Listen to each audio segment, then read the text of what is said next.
Dá pra cortar essa parte, né? Muito bom dia, God First, ou boa tarde, boa noite, não sei o horário que você está assistindo esse vídeo, mas hoje nós daremos início a um novo livro, a uma nova temporada. Nós já fizemos aí o livro de Abacuque aqui no YouTube e agora nós iremos fazer o livro de Atos. Eu sei que bastante gente acompanhou o God First quando fazíamos o devocional, ficamos aí bons meses refletindo, meditando, orando em cima desse livro, mas eu decidi então fazer essa gravação para ter no YouTube tudo aquilo que a gente meditou nos últimos meses. Ah, Eri, eu já fiz Atos contigo, então acho que eu vou esperar. Eu quero te convidar para você mergulhar comigo nessa jornada, porque a palavra de Deus, ela traz sempre uma revelação nova, sempre algo novo, e eu tenho certeza que Deus vai falar com você. Então já se inscreve aqui no canal, manda esse vídeo para várias pessoas, e eu quero te convidar a pegar a tua Bíblia de papel, você que é mais espiritual, e também pega o teu journal para a gente entrar com tudo aqui na palavra. Então, Atos, uma das coisas que nós precisamos ter em mente é que o livro de Atos ele vai oferecer um panorama das primeiras 3 décadas da igreja primitiva. A gente está falando aqui de cerca de 30 depois de Cristo até 63 depois de Cristo. Foi um livro escrito tradicionalmente conhecido, né, escrito por Lucas, médico e companheiro de muitas viagens de Paulo, e esse livro é um livro que eu amo, chama Atos dos Apóstolos, não é ideologias apostólicas, pensamentos dos apóstolos, é o que? Atos, ação. Então, a obra do Espírito Santo na tua vida e na minha vida deve me levar a fazer alguma coisa. Não é apenas um livro onde existem reflexões e revelações, mas ele vai relatar qual foi a postura da igreja após aquilo que nós vamos ver no nosso próximo vídeo, após aquele momento de Atos 2, quando o Espírito Santo vem sobre os discípulos, e a gente vai ver então a consequência disso em Jerusalém, Judéia, Samaria e até os confins da terra. Então, bora lá, Atos 1, pega a tua Bíblia, o teu journal, a tua caneta, o teu café ou o teu chá. Hoje eu tô de chá verde do Palmeiras, e a gente vai entrar aqui na palavra de Deus. Versículo 1. O primeiro tratado fiz, ó Teófilo, sobre tudo que Jesus começou tanto a fazer como a ensinar. Então já pega aí a tua caneta e sublinha aí, fazer como a ensinar. Por que isso é importante? Porque Jesus ele não veio apenas ensinar através de parábolas, ele isso bem fez e muitas vezes, mas ele não veio somente falar a respeito do reino que viria e que veio. Ele fala: olha, se eu expulso o demônio pelo dedo de Deus, chegou a vós o reino de Deus. Óbvio, não estamos vivendo aí no reino na plenitude, mas Jesus inaugura então o reino de Deus. Mas ele não apenas ensinou sobre o reino, mas ele fez muita coisa. Então, qual que é o problema da nossa geração? Quando nós ensinamos, trazemos exortação, trazemos reflexões de coisas que não vivemos. Então, escreva aí no teu journal que Jesus ele fazia e ensinava. Não era apenas um ensino, ele fazia. Então, você fala sobre cura, seja o primeiro a orar por cura. Você fala que Jesus liberta, então viva em liberdade de vida e seja usado para libertar os cativos e para repreender e expulsar demônios. Então a minha oração é que o Senhor Jesus nos leve a viver esse cristianismo verdadeiro que não só fala muito. Fala sim, ensina, prega, mas vive na prática. Olha só, Jesus começou tanto a fazer como a ensinar. Até o dia que foi recebido em cima, após ter dado mandamentos pelo Espírito Santo aos apóstolos que ele havia escolhido, aos quais ele também se apresentou vivo. Cara, destaque essa palavra aí, ele está vivo. Então Jesus foi crucificado, ele morreu na cruz, mas ele não ficou na cruz, ele não ficou no túmulo, ele ressuscitou ao terceiro dia. Ele está vivo. Ele se apresentou vivo após sua paixão por meio de muitas provas infalíveis, tendo sido visto por eles durante 40 dias e falando coisas relacionadas ao reino de Deus. E tendo se reunido com eles, ordenou-lhes que não partissem de Jerusalém, mas que esperassem a promessa do meu Pai, que disse: que de mim ouviste, porque João verdadeiramente batizou com água, mas vós sereis batizados com o Espírito Santo dentro de poucos dias. Então vamos parar aqui por um momento. Então, versículo 4. Jesus ordenou-lhes, escreva aí no teu journal, teu caderno, é uma ordem. Não foi uma sugestão, não foi um conselho, não foi apenas uma ideia. Jesus disse, é uma ordem. Ele ordenou, não saia de Jerusalém. Ordenou que não partissem de Jerusalém, mas que esperassem a promessa do meu Pai. Isso aqui é muito importante, porque nós iremos ver em Marcos 16, quando Jesus fala a respeito de algo que nós conhecemos como a grande comissão, no versículo 15, a palavra diz: ide por todo mundo e pregai o evangelho a toda criatura, quem crer e for batizado será salvo, quem não crer será condenado, e os sinais acompanharão os que creem. Você é crente, por isso que você está vendo esse vídeo. O que é um crente? Aquele que crê em Jesus, e os sinais acompanham aqueles que creem. E a grande comissão diz: ide por todo mundo. Mas ao mesmo tempo em que Jesus ele traz uma ordem clara aos seus discípulos, e você tem um chamado de pregar por todo mundo, seja através de uma viagem missionária, ou seja para o teu vizinho, no teu trabalho, na tua escola, na tua faculdade, na padaria, enquanto você vai ao mercado, enquanto você vai, anuncie o evangelho e seja usado por Jesus para carregar essas boas notícias. Então, de um lado, nós vemos a grande comissão, que traz um direcionamento claro, explícito: ide. Vocês não vão ficar só aqui recebendo. Não, ide por todo mundo. Agora, do outro lado, a gente vê Jesus dizer: fiquem em Jerusalém. Talvez eu imagino aqui os discípulos um pouco confusos. Será que eu vou por todo mundo para pregar o evangelho? Será que eu fico por Jerusalém? Mas a verdade é que o ide é a tua missão e ficar em Jerusalém é a tua condição. Pastor, não estou em Jerusalém.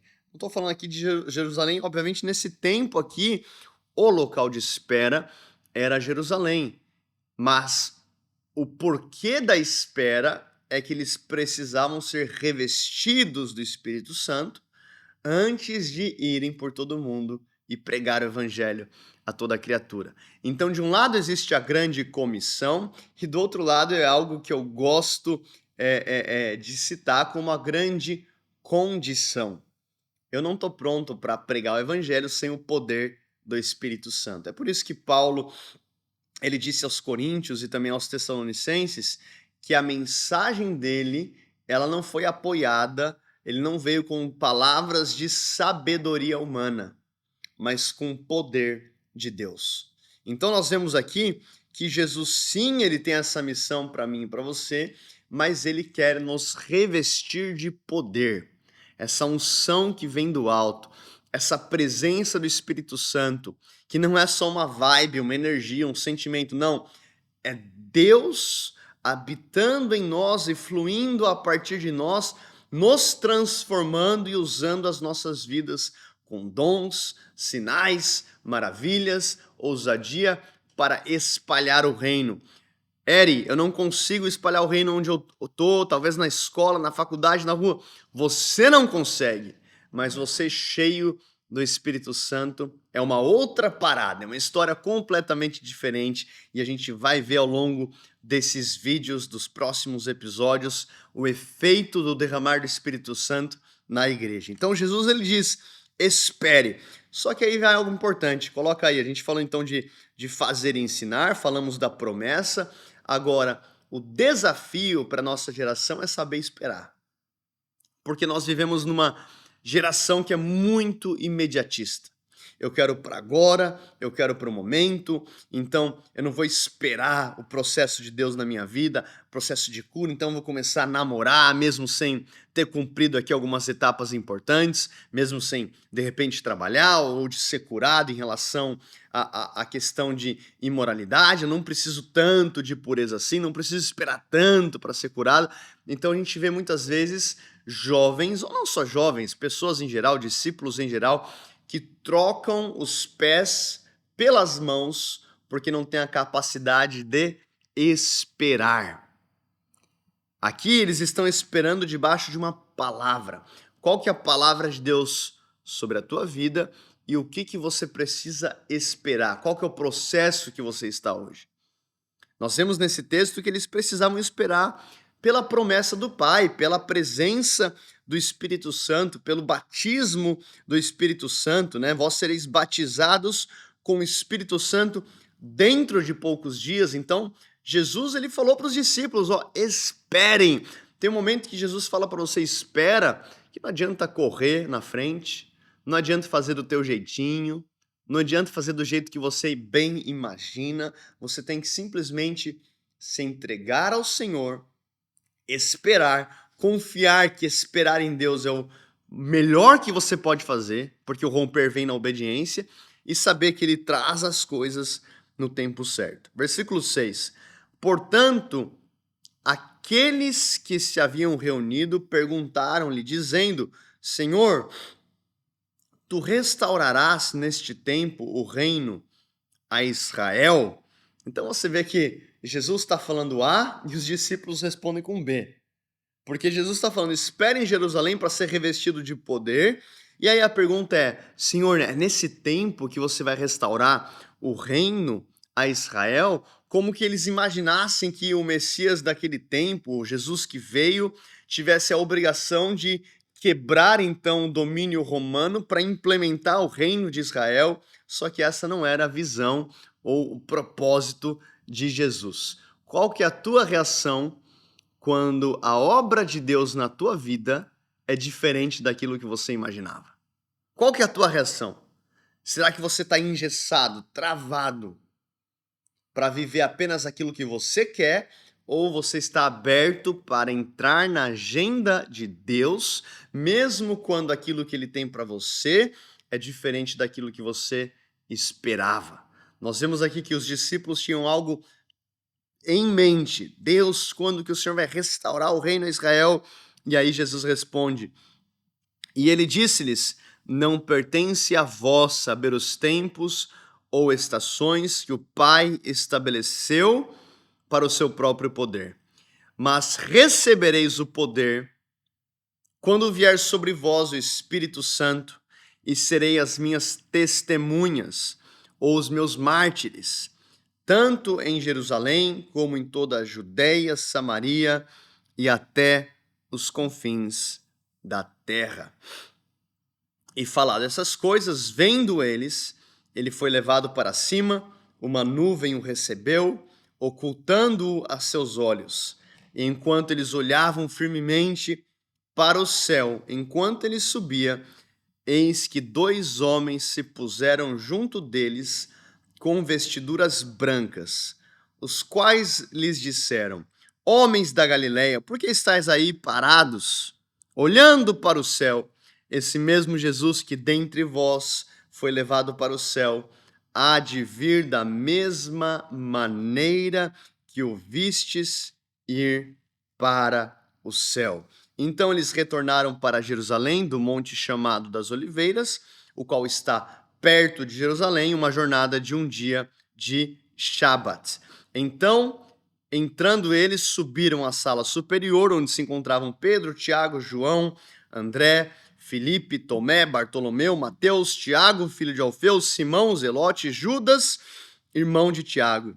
Todos eles continuavam unanimemente, coloca isso aqui, sublinhe isso, continuavam unanimemente em oração e súplicas com as suas mulheres com as mulheres e Maria, mãe de Jesus, e com seus irmãos.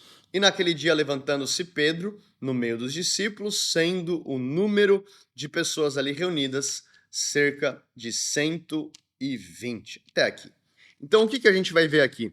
Que Jesus disse: recebereis poder quando o Espírito Santo vier sobre vós. Então, o Espírito Santo, ele vem para revelar o coração do Pai ao nosso coração. Ele é Deus que habita em você. Ele nos leva a esse relacionamento profundo. No momento que você aceita Jesus, o Espírito Santo vem sobre você, vem e habita no teu coração, vem e traz vida no teu espírito, mas o Espírito Santo, ele não quer apenas ter um relacionamento com você. Ele quer te usar. E ele quer te usar com poder. Então o crente, ele tem que ter a ambição, no bom sentido da palavra, de ser usado por Deus. Você tem que ouvir esse vídeo aqui, eu quero te cutucar, porque, meu irmão, a tua vida não é apenas ir para o culto de domingo, participar de um evento legal, ou fiche, como dizem aqui em Portugal, e levantar a mão para adorar, sentir a experiência, a presença de Deus, e segunda-feira ir trabalhar e ter uma vida boa, comprar um carro, casar, e glória a Deus, você vive assim até os 70 anos, 80, e vai para a glória. Não, você tem que ter ambição, desejo de ser usado por Deus. Talvez a tua plataforma vai ser diferente da minha, ou não sei. Você pode ser um artista, você pode ser um político, você pode ser alguém que está no mercado de trabalho, mas seja usado por Deus. Então nós vemos aqui que Jesus dizendo, ó, recebereis poder, vai ter poder sobre a sua vida. Então o crente que está vivendo sem poder, a vida espiritual sem poder, ele está limitado. Então Jesus diz, vocês vão receber poder quando vier sobre vós o Espírito Santo e serão as minhas testemunhas. Você vai testemunhar de Jesus, você vai falar de Jesus, você vai expor Jesus, você vai levar gente para Jesus. Então, esse versículo aqui, ele me desafia, ele me confronta. Ele vai falar, e serei minhas testemunhas em Jerusalém, Judeia, Samaria e até os confins da terra. Ou seja, eu vou usar esse grupo aqui de discípulos para expandir o reino e anunciar o reino até os confins da terra. Mas lembrem, eles estavam esperando. E agora eu quero encerrar no versículo 14, e a gente não vai fazer como eu fiz nas lives de ler o texto inteiro, eu vou sempre destacar boa parte de cada capítulo, mas no versículo 14 a palavra vai dizer: todos estes continuavam unanimemente em oração e súplicas. A gente vê aqui que eles estavam juntos, unidos, estavam unanimemente em oração e súplicas. Ou seja, eles não esperaram ou esperavam de forma passiva. Tem muito crente que está esperando uma promessa de forma passiva, sentado na cadeira da passividade, dizendo: se é da vontade de Deus, vai acontecer. Deixa eu aqui jogar o meu Nintendo Switch. Se é da vontade de Deus, vai acontecer. Eu não preciso nem me preocupar. Sim, tem momentos na sua vida que Deus vai falar para você, filho, você já orou, já jejuou, está vivendo em santidade, coração quebrantado, está em unidade, descansa. Tem outros momentos que Deus vai te levar para uma espera que você vai estar suplicando, é o que a palavra diz aqui. Então a igreja estava nesse lugar de espera, mas não era uma espera passiva, era uma espera ativa. Deus, estamos aqui em oração, todos juntos, faz acontecer, estamos reunidos para o cumprimento da tua promessa. Eu quero que você ouça então esse devocional de hoje, do capítulo 1, com essa mentalidade. Eu preciso gerar no espírito. Deus, qual que é a promessa que o Senhor me deu? Eu vou pegar essa promessa que o Senhor me deu e eu vou gerar isso no espírito. Eu estarei no espírito de oração, eu estarei conectado com o Senhor, estarei suplicando, eu estarei em oração. Vemos então que a igreja estava ativamente orando para o cumprimento daquela promessa, esperando na presença de Deus. Agora, eu não consigo esperar na presença de Deus se tudo que eu faço em relação à presença de Deus eu tenho pressa. Deus, ó, tenho 3 minutos aqui para o devocional, porque bora trabalhar. Então, nós falamos de uma geração que tem muita pressa.